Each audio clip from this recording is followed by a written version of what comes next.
Hey,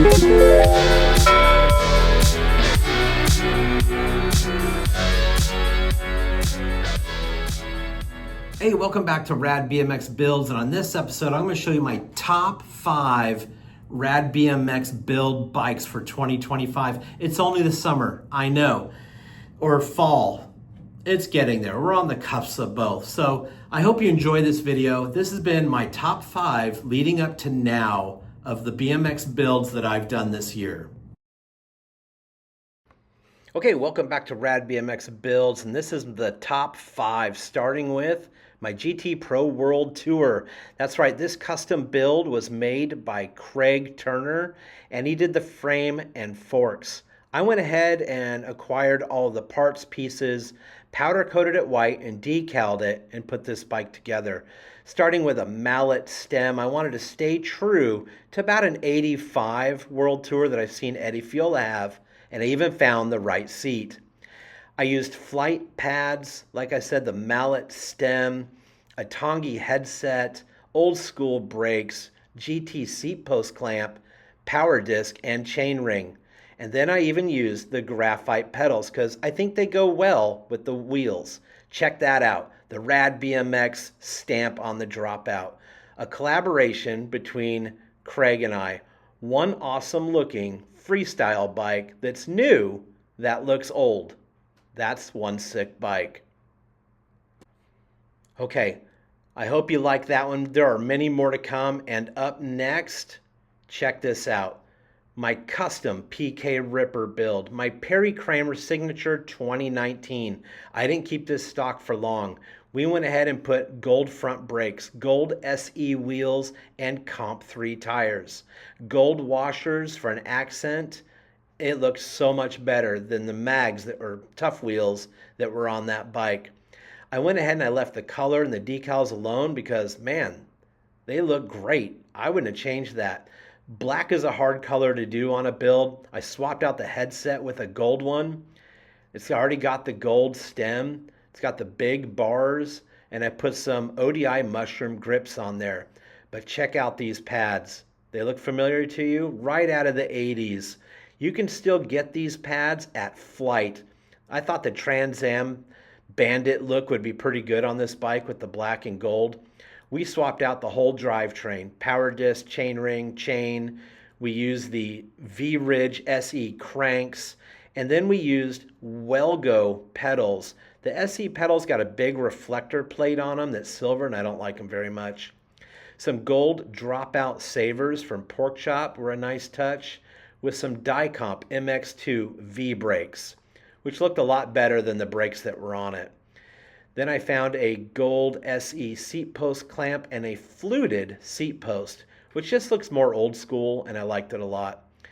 And I love the seat. The lightning bolt colored SE seat is really sick, so it looked good on this bike. Leave it alone. Sometimes things just don't need to be replaced.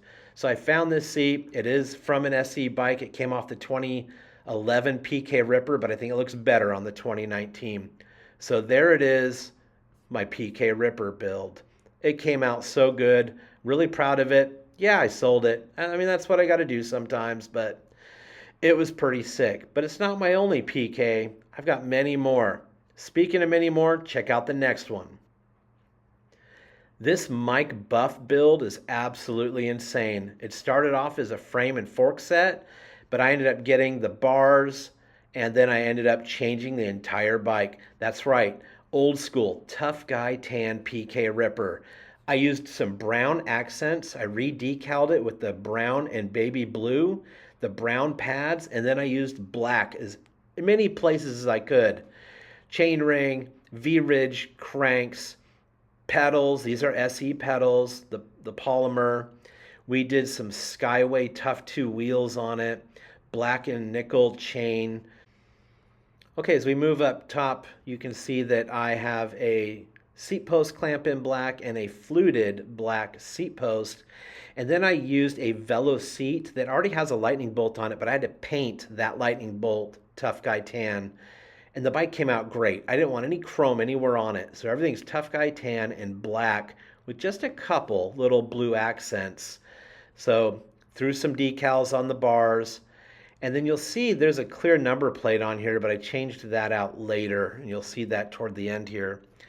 But I like the balance. Almost browns everything with just a hint of that SE blue. And if you remember the original SE colors, like the bus, it was a desert camouflage with a blue logo, and I was kind of going with that look, tan and black, with just a little bit of that blue. Got some custom valve stem caps from the Mr. Dice guy, and a little black cable end piece there. The details matter when you're building a bike, so any chance you get to put some details to a bike, add them, like the lightning bolt. I added that. The Comp 2 knobby style tires gave it a real old school look. And overall, that bike, I built it because I thought I was going to sell it, and then I fell in love with it. Look at that number plate. 77, because that's what year SE was founded. That bike came out great, right next to my Desert Storm floppy hat. Couldn't get any better than that. Up next is my Torker build. This frame and fork set came straight to me from Torker. This is the Gen 2 Eddie King in chrome. I went ahead and used the Tough 2 from the Perry Kramer PK Ripper that I did, and then I did a full custom build on this. And I wanted to use a couple gold parts, like those wheels that have the gold flanges, gold brakes, the gold Sagino chainring, and the gold Torker stem. I didn't want to go overboard on gold, so I made sure I put a balance of black in there. I wanted to use a few accents like a black number plate, black brake cable, BM10 pedals, and a black power disc.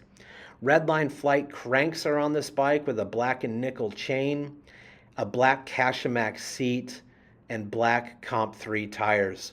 This bike came out so good. I was able to find a brake guard on eBay, and I think it's a good finishing touch. It looks great on there. And it has a dirt skirt, old school dirt skirt, if you know what that is. I hope you understand this was no easy task to pull 5, because there's more than that for me. For me to just pick my top 3, my top 5, it would really be a top 10, but it just gets kind of repetitive. So I picked out what I thought would be a really great representation of some of the builds that I've done this year, and I want to share them with you. These 5 bikes are absolutely rad. Next, my pride and joy, my GT RADBMX Collab race bike. This is the prototype. This is something Craig and I got together and decided to do, and we sold only 25.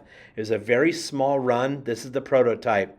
Custom GT RADBMX decals, GT BMX pads by Flite. We did this in traditional white, GT Power Series cranks. We did Amy grips, GT donuts, GT LP5 tires, black high flanged wheels, a Haro Group 1B number plate. This bike just came out great. I'm so happy with it, and it's forever gonna be in my collection. I ended up putting some Team Series decals on there because Craig and I got together to make one awesome team to make this bike. And there you have it, my top 5 builds for the first half of 2025. Those are some of my favorites, and I don't plan on getting rid of these bikes. They're in my collection in Texas, and hopefully they stay there for quite some time. I know I've said in the past, I'm not going to sell this, but life is life. I am a business. At some point, I may sell one of these. And if I do, there's only one place to get it, and that's RADBMXBuilds.com. Head over to the website when I have bikes for sale. It's the only place you sell them. Or get yourself some merch, a hat, a shirt, some stickers. Summer is over, so go get a hoodie. Winter's upon us. Represent RADBMX Builds. I appreciate you. Thank you, everybody, and as always, stay rad.